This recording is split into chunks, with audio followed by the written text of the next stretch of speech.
Hi friends, welcome to Harish academy. ఈరోజు వార్తలు నిలిచిన జాతీయ, అంతర్జాతీయ, రాష్ట్రీయ అంశాల గురించి, వార్తలు నిలిచిన వ్యక్తులు, అవార్డులు, పుస్తకాలు, మరి క్రీడా సంబంధిత సమాచారం, ఒక్కొక్క అంశాన్ని వివరంగా తెలుసుకుందాం. ఈరోజు ఫస్ట్ టాపిక్ వచ్చేసి తమిళనాడు రాష్ట్ర ప్రభుత్వం విడుదల చేసిన ఒక ప్రత్యేక ఆర్డినెన్స్ ఈరోజు వార్తల్లోకి వచ్చింది. ఆ ఆర్డినెన్స్ యొక్క ఉద్దేశం ఏంటంటే రాష్ట్రంలో ఆన్లైన్ గేమింగ్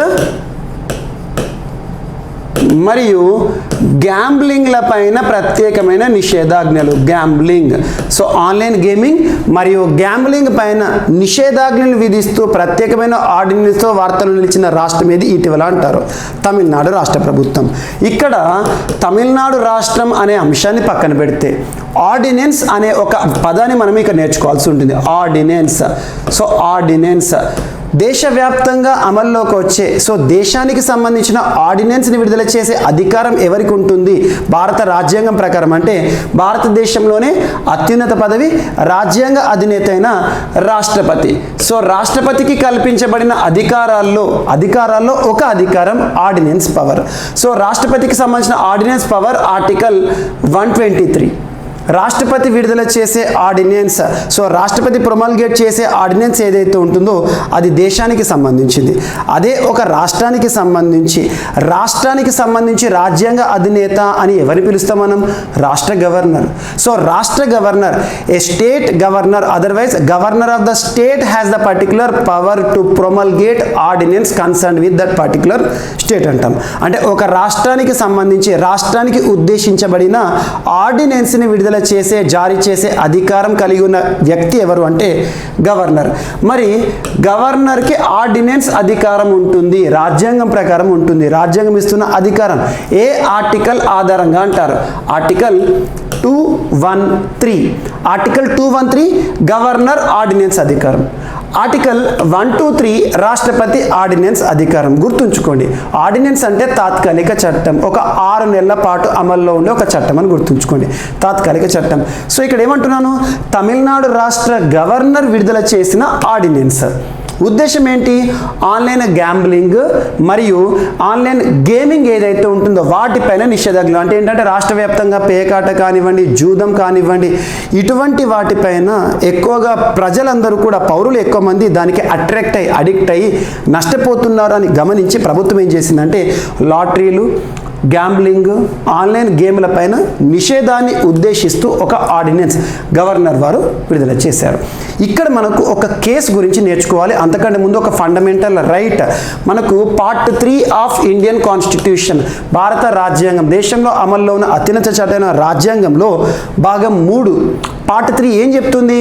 ఫండమెంటల్ రైట్స్ గురించి ప్రత్యేకంగా పేర్కొంటుంది. ప్రాథమిక హక్కులు ఆర్టికల్స్ 12 నుండి 35 ఫండమెంటల్ రైట్స్. అందులో ఆర్టికల్ 19 ఉంటుంది. ఆర్టికల్ 19 స్వేచ్ఛా స్వాతంత్రపు హక్కుల్లో ఉంటుంది. ఆర్టికల్ 19లో clause 1 clause G, very very important. Clause 1 clause G of 19th article ఇదేం చెప్తుంది? వృత్తి స్వాతంత్రపు హక్కు గురించి చెప్తుంది. అంటే భారతదేశంలోని ఏ పౌరుడైనా కూడా తనకు నచ్చిన వృత్తిని స్వీకరించవచ్చు, కొన్ని పరిమితులు ఉంటాయి. సో వృత్తి స్వాతంత్ర హక్కులో మరి ఇప్పుడు లాటరీలు నిర్వహించడం కానీ, గ్యాంబ్లింగ్ నిర్వహించడం కానివ్వండి, పేకాట నిర్వహించడం కానివ్వండి, ఇది వృత్తి స్వాతంత్ర హక్కు కిందకే వస్తుంది కదా అంటే కాదు. దీనికి సంబంధించిన ఒక కేసు ఉంది. ఆ కేసు ఇక్కడ గుర్తుంచుకోండి. BR enterprises versus state of Uttar Pradesh 1999 case. ఏదైనా ఒక కేసు గురించి మనం నేర్చుకుంటున్నప్పుడు కన్సర్న్డ్ ఇయర్ ఇంపార్టెంట్. ఏదైనా ఒక కేసు అయినా, ఒక చట్టమైనా ఇయర్ ఆధారంగా నేర్చుకోవాలి. అంటే 1999 సంవత్సరంలో సుప్రీంకోర్టు ఇచ్చిన ఒక తీర్పు ఏ కేసులో? BR enterprises versus state of UP. ఈ కేసులో సుప్రీంకోర్టు ఇచ్చిన తీర్పు ఏంటంటే లాటరీలు నిర్వహించడం, పేకాట నిర్వహించడం, గ్యాంబ్లింగ్ నిర్వహించడం ఇవన్నీ కూడా భారత రాజ్యాంగం, భారతదేశంలో అత్యున్నత చట్టమైన ప్రాథమిక హక్కుల్లోని ఆర్టికల్ 19 క్లాస్ 1 క్లాస్ జీ కింద సూచించిన వృత్తి స్వాతంత్ర హక్కు పరిధిలోకి రావు. ఇది వృత్తి స్వాతంత్ర హక్కు కాదు, ఎందుకంటే ప్రజలకు నష్టపరిచేలా ఉంది కాబట్టి అని చెప్పేసి ఈ కేసును కూడా ఇక్కడ గుర్తుంచుకోవాల్సి ఉంటుంది. సో ఇది ఒకటి గుర్తుంచుకోండి. And at the same time ఇటీవల ఏ రాష్ట్ర ప్రభుత్వం ప్రత్యేకంగా ఒక ఆర్డినెన్స్తో ముఖ్యంగా లాటరీలు కానివ్వండి, పేకాట, ఇటువంటి జూదం వీటిపైన నిషేధాలు విధిస్తూ ఏ రాష్ట్ర గవర్నర్ అంటే తమిళనాడు రాష్ట్ర గవర్నర్. తమిళనాడు రాష్ట్ర గవర్నర్ ప్రస్తుతం ఎవరు? ఆర్ఎన్ రవి గారు. ఇది ఒకటి ఇంపార్టెంట్. అండ్ ఇటీవల తమిళనాడు రాష్ట్రం తరచూ వార్తలకు వస్తుంది, ప్రత్యేక శ్రద్ధ చూపండి. Illam Thedi Kalvi, education at doorstep అనే అంశం, Makkalai Thedi Maruthuvam, health at doorstep, Innuyir Kappom Nammai Kakkum 48 good Samaritans programme. And at the same time right to seat అనే అంశం, ప్రతి ఒక్క ఉద్యోగికి కూడా కూర్చునే హక్కు అని చెప్పేసి ఆర్టికల్ 42 సంబంధిత అంశం. అండ్ ఉంగలిల్ ఒరువన్, మీలో ఒకడిని, వన్ అమాంగ్ యూ అని చెప్పేసి ప్రస్తుతం తమిళనాడు రాష్ట్ర ముఖ్యమంత్రి ఎంకే స్టాలిన్ యొక్క ఆత్మకథ, అదొకటి important. And at the same time దేశంలోనే మొట్టమొదటి dugong conservation reserve, sea cow conservation reserve Tamil Nadu రాష్ట్ర ప్రభుత్వం. ఇటువంటి అంశాలు ప్రత్యేకంగా గుర్తుంచుకోండి. ఇటీవల చెస్ ఒలింపియాడ్ని నిర్వహించిన రాష్ట్రం. సో వీటన్నిటిని లింక్ చేసి చూడండి. తమిళనాడు రాష్ట్ర ప్రభుత్వం పైన లేదా రాష్ట్రానికి సంబంధించి ఏదో ఒక క్వశ్చన్ని మనం కమింగ్ డేస్లో చూసే అవకాశం ఉంది. అండ్ నెక్స్ట్ ఈరోజు మన సెకండ్ టాపిక్ వచ్చేసి, ఈరోజు తరచూ వార్తలు నిలుస్తున్న ఐఐటీల్లో ఒక ఐఐటి మండి మరొకసారి వార్తల్లోకి వచ్చింది. ఐఐటి ఐఐటి మండి ఏ రాష్ట్రంలో ఉంది అంటారు? ఐఐటి మండి మనకి హిమాచల్ ప్రదేశ్ రాష్ట్రంలో ఉంటుంది. ఐఐటీలు భారతదేశంలోని ఐఐటీలు ఏవైతే ఉంటే వాటిపైన ప్రత్యేకత చూపండి. ఐఐటి మండి ఎక్కడ ఉంది? ఐఐటి మద్రాస్ ఎక్కడ ఉంది? ఐఐటి రూర్కీ ఎక్కడ ఉంది? ఇటువంటి క్వశ్చన్స్ కూడా అడగవచ్చు. ఐఐటి గౌహతి ఎక్కడ ఉందని. ఐఐటి మండి అనగానే హిమాచల్ ప్రదేశ్ రాష్ట్రంలోని ఒక IIT, Indian Institute of Technology. IIT Mandi శాస్త్రవేత్తలు ఇటీవల ప్రపంచంలోనే మొట్టమొదటి ఆర్టిఫిషియల్ ఇంటెలిజెన్స్ బేస్డ్ అంటే కృత్రిమ మేధ ఆధారంగా పనిచేసే ఒక ప్రత్యేకమైన జాయింట్ స్వింగ్ని రూపొందిస్తూ కన్స్ట్రక్ట్ చేస్తూ వార్తల్లోకి వచ్చారు. సో ఇక్కడ ఏంటంటే అమేజింగ్ స్టార్టప్ అంటే ఏంటంటే ఐఐటి మండి పరిధిలో పనిచేస్తున్న ఒక స్టార్టప్.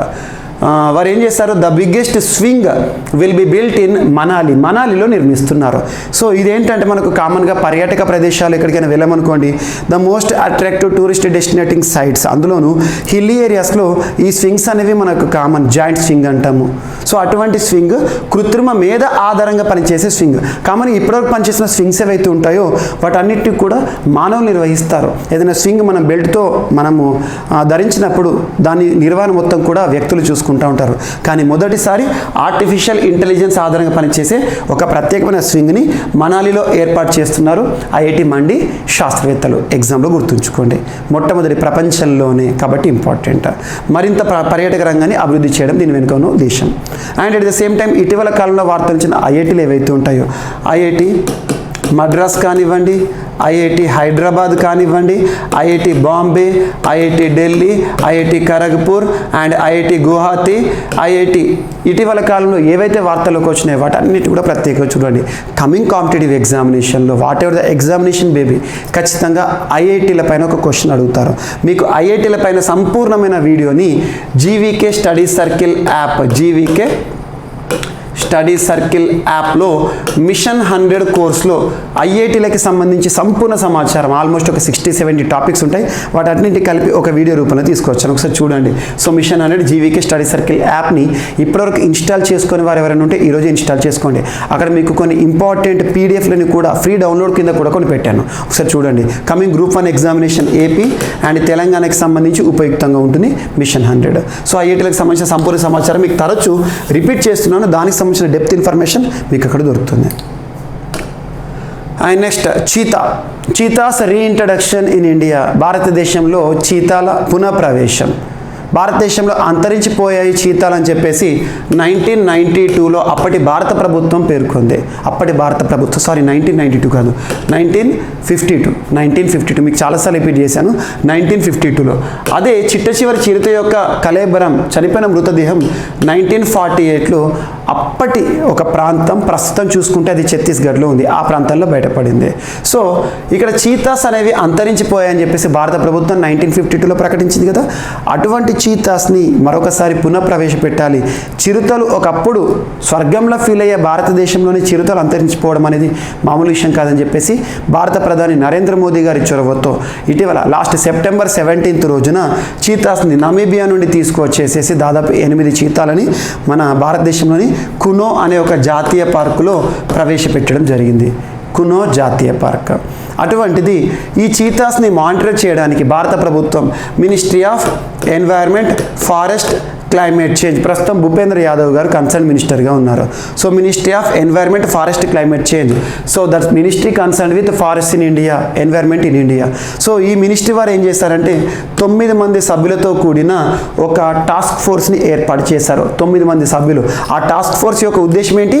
భారతదేశంలో ఈ చీతాస్ ఏవైతే ఉంటాయో, చీతా ప్రాజెక్ట్ ఏదైతే ఉంటుందో ఆ చీతాస్ని వాళ్ళు సర్విలియన్స్ వారు దానిపైన నిఘా వేస్తారు, వాటిని మానిటర్ చేస్తూ ఉంటారు. అవి ఏ విధంగా వేటాడుతున్నాయి, ఏ విధంగా మన భారతదేశ పరిస్థితులకు అలవాటు పడ్డాయి, ఇవన్నీ కూడా చూస్తారు. 9 మెంబర్ కమిటీ టాస్క్ ఫోర్స్ గుర్తుంచుకోండి చీతాస్కి సంబంధించి. రానున్న పోటీ పరీక్షలో చీతాస్ పైన ఖచ్చితంగా ఒక క్వశ్చన్ మనం చూసే అవకాశం ఉంటుంది. అండ్ నెక్స్ట్ భారత ప్రధాని నరేంద్ర మోదీ గారు ఒక ప్రపంచ సదస్సులో మనకి 11th ఈ రోజున ప్రసంగించనున్నారు. ఇదొకటి ఇంపార్టెంట్. సో ఇక్కడ చూద్దాం. యుఎన్ఓ, యునైటెడ్ నేషన్స్ ఆర్గనైజేషన్ మరియు యూనియన్ గవర్నమెంట్ భారత ప్రభుత్వం సంయుక్తంగా నిర్వహిస్తున్న ఒక సదస్సు అక్టోబర్ 10th నుండి 14th మధ్య హైదరాబాద్ వేదికగా జరుగుతున్న ఒక సదస్సు. హైదరాబాద్ అడగొచ్చు, ఎందుకంటే ప్రపంచ సదస్సులు వాటి యొక్క వేదికలు ఎక్కడ అని. హైదరాబాద్ వేదికగా జరుగుతున్న ఈ సదస్సు ఏదైతే ఉంటుందో ఆ సదస్సులో నరేంద్ర మోదీ గారి ప్రసంగం అని చెప్పేసి. ఎవరు నిర్వహిస్తున్నారు దీన్ని? యుఎన్ఓ అండ్ యూనియన్ గవర్నమెంట్, భారత ప్రభుత్వం అండ్ ఐక్యరాజ్య సమితి. సో దీని యొక్క థీమ్ ఏంటి ఈ సంవత్సరం అంటారు? సో ఇది 2వసారి జరగడం ఈ సదస్సు అనేది. So geo enabling the global village, no one should be left behind అనేది థీమ్ గుర్తుంచుకోండి. దాన్ని కనుక తెలుగులోకి మనం అనువదించామనుకోండి, జియో స్పేషియల్ ఇన్ఫర్మేషన్ తోడ్పాటుతో ప్రపంచమే ఒక గ్రామం, ఎవరు వెనకబడకూడదు, నో వన్ లెఫ్ట్ బిహైండ్ అని చెప్పేసి ఒక థీమ్. సో 5-day కాన్ఫరెన్స్, దాదాపు ప్రపంచంలోని 115 దేశాలకు పైగా, ఆ దేశాల నుండి 550కి పైగా డెలిగేట్స్ ఈ సదస్సులో పాల్గొనున్నారు. హైదరాబాద్ ఆతిథ్యంలో అని గుర్తుంచుకోండి, సరిపోతుంది. 5-day conference. And next రొజెట్టా stone వార్తలకు వచ్చింది. రొజెట్టా స్టోన్ అనేది దాదాపు క్రీస్తు పూర్వానికి సంబంధించింది. ఇది ప్రస్తుతం ఎక్కడ ఉంది అంటే బ్రిటిష్ ఎంపైర్ మ్యూజియంలో ఉంది. అటువంటి రొజెట్టా మ్యూజియం నుండి ఆ రొజెట్టా స్టోన్ని ఏ దేశం తిరిగి అడుగుతుంది, మాది మాకు ఇచ్చేయండి అని చెప్పేసి ఎగ్జామ్లో అడుగుతారు. ఈజిప్ట్. ఇదేంటో చూద్దాం. సో 196 BCకి సంబంధించిన కాలానికి సంబంధించిన ఒక స్టోన్, ఒక ప్రెస్టీజియస్ స్టోన్. అటువంటి స్టోన్ ఈజిప్ట్కి సంబంధించింది. ఆ ఈజిప్ట్కి సంబంధించిన స్టోన్ 1802 నుండి బ్రిటిష్ ఎంపైర్, బ్రిటిష్ మ్యూజియంలో ప్రత్యేక ప్రదర్శనలో ఉంది, గాజు సీసాల మధ్య ఉంది. అటువంటి ఈ రొజెట్టా స్టోన్ని ఏ దేశం తిరిగి మాది మాకు ఇచ్చేయండి అని అడుగుతుంది అంటే సో ఈజిప్ట్ అని గుర్తుంచుకోండి, సరిపోతుంది. ఈజిప్ట్. సో ఇంగ్లాండ్లో ప్రదర్శనలో ఉంది. సో బ్రిటిష్ ఎంపైర్ మ్యూజియం లేదా బ్రిటిష్ మ్యూజియంలో ప్రదర్శనకు ఉంది. ఈ ఇంగ్లాండ్లో ఉన్న ఈ స్టోన్ని ఈజిప్ట్ కంట్రీ అనేది మాది 17th సెంచరీలో మా ప్రాంతం నుండి డిస్కవరీ చేసిన ఈ స్టోన్ని మీరు ఎత్తుకెళ్ళిపోయారు. సో మీ దగ్గర ప్రదర్శనకున్న ఆ స్టోన్ని మాది మాకు ఇచ్చాడని అని చెప్పేసి ఈజిప్ట్ ప్రత్యేకంగా వార్తలకు వచ్చింది. రొజెట్టా స్టోన్ చాలా ప్రెస్టీజియస్ స్టోన్ అని గుర్తుంచుకోండి. ఈజిప్ట్ సంస్కృతిలో భాగంగా దాన్ని కొలుస్తున్నారు. And next Haryana government, Haryana రాష్ట్ర ప్రభుత్వం దుబాయ్ ప్రభుత్వంతో కుదుర్చుకున్న ఒక ఒప్పందం. దుబాయ్ ప్రభుత్వం. Dubai is one of the emirate in UAE, United Arab Emirates అంటాము. గ్రూప్ ఆఫ్ 7 ఎమిరేట్స్, అందులో ఒక ఎమిరేట్ దుబాయ్. దుబాయ్ ప్రభుత్వంతో హర్యానా రాష్ట్ర ప్రభుత్వం కుదుర్చుకున్న ఒప్పందం యొక్క ఉద్దేశం ఏంటంటే రాష్ట్ర వ్యాప్తంగా కూడా ఐటీ సెక్టార్ని అభివృద్ధి చేయడము and at the same time ఇన్ఫ్రాస్ట్రక్చర్ని మరింత అభివృద్ధి చేయడంలో దుబాయ్ యొక్క పాత్ర కావాలి అని చెప్పేసి ఇటీవల ఏ రాష్ట్ర ప్రభుత్వం దుబాయ్ గవర్నమెంట్తో ఒప్పందాన్ని కుదుర్చుకునే వార్తలు ఇచ్చింది అంటే హర్యానాను గుర్తుంచుకోండి. మనోహర్ లాల్ ఖట్టర్ గారు ప్రస్తుతం హర్యానా రాష్ట్ర ముఖ్యమంత్రిగా విధులు నిర్వర్తిస్తున్నారు. అండ్ భారతదేశంలోనే మొట్టమొదటి రాష్ట్రంగా గుజరాత్ రాష్ట్రం ప్రత్యేకంగా వార్తలు నిలిచింది. ఇటీవల పిఎం గతిశక్తి గుజరాత్ ప్లాన్ని విడుదల చేస్తూ వార్తలకు వచ్చింది. పిఎం గతిశక్తి భారతదేశంలో ఇన్ఫ్రాస్ట్రక్చర్ విషయంలో మనం సాధించాల్సిన లక్ష్యాలు. అటువంటిది ఈ బడ్జెట్ సమావేశాలు 2022-2023 ఆర్థిక సంవత్సరానికి ఉద్దేశించబడిన బడ్జెట్లో కూడా పిఎం గతిశక్తి మాస్టర్ ప్లాన్ని విడుదల చేయడం జరిగింది. పిఎం గతిశక్తి మాస్టర్ ప్లాన్ అంటే భారతదేశంలో ఇన్ఫ్రాస్ట్రక్చర్ పరంగా మనం ఏ విధమైన గమ్యాన్ని రీచ్ అవ్వాలని అటువంటి పిఎం గతిశక్తి ప్లాన్ని విడుదల చేస్తూ వార్తల్లోకి వచ్చిన మొట్టమొదటి రాష్ట్ర ప్రభుత్వం ఏదంటే గుజరాత్ రాష్ట్ర ప్రభుత్వాన్ని గుర్తుంచుకోండి. ఇక గుజరాత్ రాష్ట్రం పైన కూడా రానున్న పోటీ పరీక్షలో ఒక క్వశ్చన్ మనం చూసే అవకాశం ఉంది. హిస్టరీకి సంబంధించి ధోలవీర వార్తలకు వచ్చింది. ధోలవీర వరల్డ్ హెరిటేజ్ సైట్, భారతదేశంలో గుర్తింపు పొందిన 40వ site. And at the same time Gujarat దేశంలోని మొట్టమొదటి స్పోర్ట్స్ ఆర్బిట్రేషన్ సెంటర్, గుజరాత్ దేశంలోని మొట్టమొదటి మ్యారిటైమ్ ఆర్బిట్రేషన్ సెంటర్, దేశంలోని మొట్టమొదటి సీప్లేన్ సర్వీసెస్ గుజరాత్. అండ్ ఇటీవల మోదేరా అనే ఒక గ్రామ పంచాయతీ వార్తల్లోకి వచ్చింది. Fully solarised 24/7 round the clock power, solar power ఆధారిత గ్రామం అని చెప్పేసి వీటన్నిటిని ప్రత్యేకంగా లింక్ చేస్తూ చూడండి. అండ్ నెక్స్ట్ ఒక న్యూ బ్లడ్ గ్రూప్ని డిటెక్ట్ చేశారు బ్రిస్టల్ శాస్త్రవేత్తలు, బ్రిస్టల్ యూనివర్సిటీ శాస్త్రవేత్తలు. బ్రిస్టల్ అంటే యూకే. ఆ బ్లడ్ గ్రూప్ పేరు ఏం పెట్టారంటే ER blood group. ER blood group అత్యవసర పరిస్థితిలో, ప్రాణాపాయ పరిస్థితిలో ఒక వెపన్గా దీన్ని వాడొచ్చు అని చెప్పేసి శాస్త్రవేత్తలు అభివర్ణిస్తున్నారు. ఎగ్జామ్లో అడగొచ్చు. ఇటీవల ఈఆర్ బ్లడ్ గ్రూప్ని ఏ శాస్త్రవేత్తలు కనుగొనడం జరిగింది అంటే బ్రిస్టల్ యూనివర్సిటీ శాస్త్రవేత్తలు. And next global food security platform. Global food security platform ఒక ప్రత్యేక సదస్సు ఎవరు నిర్వహిస్తూ వార్తలోకి వచ్చారంటే international finance corporation. International finance corporation అనేది ఏ సంస్థకి అసోసియేట్గా పనిచేస్తుంది అంటే ప్రపంచ బ్యాంక్, వరల్డ్ బ్యాంక్కి అనుబంధంగా పనిచేస్తున్న ఒక సంస్థ ఐఎఫ్సి. వీరి ఆధ్వర్యంలో గ్లోబల్ ఫుడ్ సెక్యూరిటీ ప్లాట్ఫామ్ ఇటీవల వార్తల్లోకి వచ్చింది. అండ్ నెక్స్ట్ అండర్-17 విమెన్స్ వరల్డ్ కప్ అనే అంశం.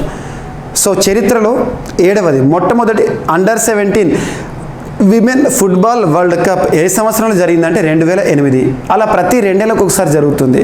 సిరీస్లో చూస్తే ఈసారి 7వది. భారతదేశ ఆతిథ్యంలో మొట్టమొదటి అండర్-17 football world cup FIFA federation international de football association అండర్-17 విమెన్ వరల్డ్ కప్ ఆతిథ్య దేశం ఏది అంటారు. సో 2022 మనకి 11th అక్టోబర్ ఈ రోజు నుండి ఎక్కడ భువనేశ్వర్ కేంద్రంగా ఒడిషా రాష్ట్రం ఆతిథ్యంలో అని గుర్తుంచుకోండి. So very very important, examination point of వ్యూలో అడగొచ్చు. క్రీడలకి సంబంధించి రానున్న క్రీడలు వెన్యూస్ అడగవచ్చు, షెడ్యూల్స్ అడగవచ్చు, ఎవరి ఆతిథ్యంలో అని అడగవచ్చు. వీటిపైన ప్రత్యేక శ్రద్ధ చూపండి. అండ్ ఇటీవల కాలంలో 36th national games, 37th national games schedule అయింది. వీటి ప్రత్యేకంగా చూడండి. అండ్ నెక్స్ట్ ఈరోజు వార్తల వ్యక్తుల విషయానికి వస్తే ములాయం సింగ్ యాదవ్ గారు కన్నుమూస్తూ వార్తల్లోకి వచ్చారు. ములాయం సింగ్ యాదవ్ అనగానే ఉత్తరప్రదేశ్ రాష్ట్రానికి సంబంధించిన వ్యక్తి అని గుర్తుంచుకోండి. ఒక రాజకీయ చాణక్యుడు. సో ముఖ్యంగా సామ్యవాద సిద్ధాంతాలు అంటే తను గుర్తొస్తాడు. అండ్ ములాయం సింగ్ యాదవ్కి సంబంధించి Samajwadi party, so Samajwadi party వ్యవస్థాపకుడు ములాయం సింగ్ యాదవ్ ఈరోజు కన్నుమూస్తూ వార్తల్లోకి వచ్చారు. ఉత్తరప్రదేశ్ మాజీ ముఖ్యమంత్రి, మాజీ కేంద్ర మంత్రి కూడా. సో సమాజ్వాదీ పార్టీ వ్యవస్థాపకులు, ఉత్తరప్రదేశ్ రాష్ట్ర మాజీ ముఖ్యమంత్రి ములాయం సింగ్ యాదవ్. ములాయం అఖిలేష్ యాదవ్ వాళ్ళ తండ్రి తను. ములాయం సింగ్ యాదవ్ యాక్చువల్గా ఒకనొక పరిస్థితిలో తనని ప్రధానమంత్రి అవుతారని కూడా చాలామంది భావించారు. అఖిలేష్ యాదవ్ మాజీ ముఖ్యమంత్రి యూపీకి సంబంధించి, ఇతను కూడా మాజీ ముఖ్యమంత్రి. ములాయం సింగ్ యాదవ్ కన్నుమూశారు. గత కొద్ది కాలంగా అనారోగ్యంతో గురుగ్రామ్లో మేదాంత ఆసుపత్రిలో చికిత్స పొందుతూ మరణించారు. యూపీ ముఖ్యమంత్రిగా 3 సార్లు పనిచేశారంట. ఉత్తరప్రదేశ్, భారతదేశంలో అతిపెద్ద రాష్ట్రం ఉత్తరప్రదేశ్, 3 సార్లు ముఖ్యమంత్రి. అండ్ కేంద్ర రక్షణ మంత్రిగా కూడా తన బాధ్యతలు నిర్వర్తించారు. కేంద్ర మంత్రిగా కూడా ములాయం సింగ్ యాదవ్ కన్నుమూశారు. Most important political personality coming డేస్లో అడగవచ్చు వార్తల వ్యక్తుల్లో. అండ్ మ్యాక్స్ వెర్స్టాపెన్ ప్రపంచ టైటిల్ సాధిస్తూ వార్తల్లోకి వచ్చారు. మ్యాక్స్ వెర్స్టాపెన్ ఏ దేశానికి సంబంధించిన ఆటగాడు అంటే నెదర్లాండ్స్. సో నెదర్లాండ్స్ అని పిలిచిన, డచ్ అని పిలిచిన, హాలాండ్ అని పిలిచిన ఒకటే. సో నెదర్లాండ్ దేశానికి సంబంధించి ఫార్ములా 1 దిగ్గజ ఆటగాడు, ఫార్ములా 1 క్రీడాకారుడు. ఫార్ములా 1 అంటే స్పీడ్ కార్స్ ఉంటాయి కదా, racing cars. So red bull sponsored, తన స్పాన్సర్ రెడ్ బుల్ అడగారు ఎగ్జామ్లో. కాకపోతే ఇటీవల ముగిసిన జపనీస్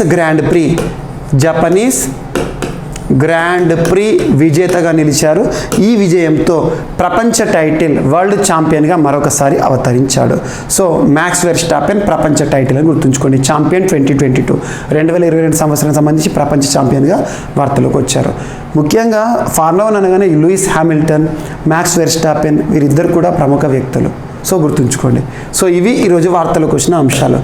సో ర్యాపిడ్గా చూస్తే తమిళనాడు రాష్ట్ర ప్రభుత్వం విడుదల చేసిన ఒక ప్రత్యేకమైన ఆర్డినెన్స్ రాష్ట్ర వ్యాప్తంగా ఆన్లైన్ గేమింగ్ అండ్ గ్యాంబ్లింగ్ని నిషేధాజ్ఞలు విధిస్తూ.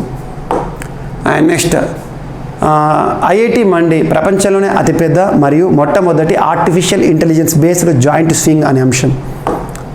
అండ్ చీతాస్ని మానిటర్ చేయడానికి కేంద్ర ప్రభుత్వం 9 మంది సభ్యుల ఆధ్వర్యంలో ఒక ప్రత్యేకమైన టాస్క్ ఫోర్స్ని ఏర్పాటు చేసింది.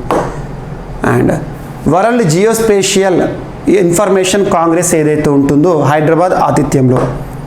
అండ్ రోజెట్టే స్టోన్ మాదిమాకి ఇచ్చేయండి అని చెప్తూ ఈజిప్ట్ వార్తలోకి వచ్చింది. ప్రస్తుతం ఎక్కడుంది? బ్రిటిష్ మ్యూజియంలో ఉంది. అండ్ హర్యానా గవర్నమెంట్ దుబాయ్తో కుదుర్చుకున్న ఒప్పందం.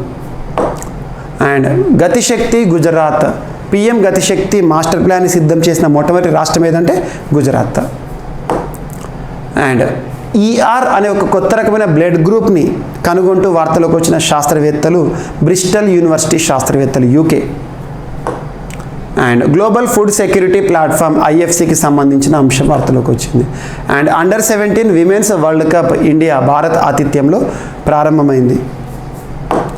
అండ్ నెక్స్ట్ ములాయం సింగ్ యాదవ్ ఉత్తరప్రదేశ్ రాష్ట్రానికి సంబంధించి మాజీ ముఖ్యమంత్రి, మాజీ కేంద్ర మంత్రి, సమాజ్వాదీ పార్టీ వ్యవస్థాపకులు మరణిస్తూ వార్తలోకి వచ్చారు.